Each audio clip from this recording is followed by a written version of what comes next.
You're listening to the Daily Sales Tips podcast, and I'm your host, Scott Ingram. Today's tip comes in the form of a clip from a bonus episode I shared on the Sales Success Stories podcast yesterday.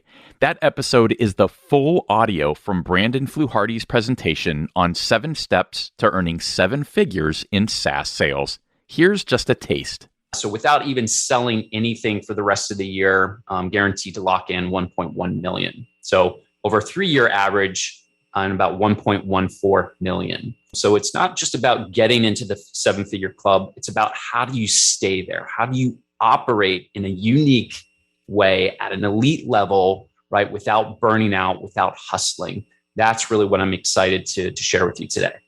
All right. A couple other things here that I think is important to point out. We've got to be realistic about earning over $1 million a year in SaaS sales. So I've brought it down to 3 things that I think are critical that you have to do to really put yourself in a position to earn over $1 million a year.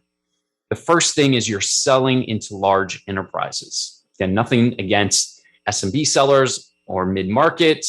I've seen people make a lot of money. I've been there myself in those categories, but really to bring home 7 figures, you've got to be selling to large enterprises. And this is not an end-all be-all here, but we define an enterprise at LivePerson as a company that has 5,000 employees or more.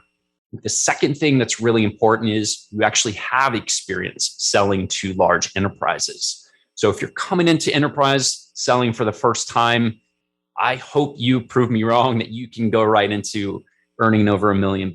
But, and again, this is not set in stone. But I think you need a few years experience because you're going to need that experience. You're going to need that confidence when you're sitting across the table from a CEO of a Fortune 7 company talking about how you can make healthcare as personalized as music playlists. True story there.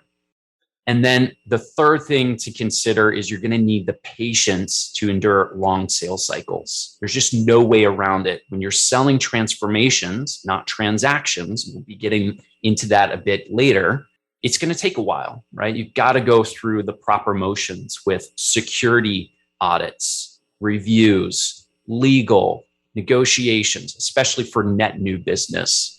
For a link to the full audio, Brandon's LinkedIn profile, and his page where you can sign up for the announcement of the release of his 7 Steps to 7 Figures ebook, just click over to DailySales.Tips/1089 and we'll have everything for you there.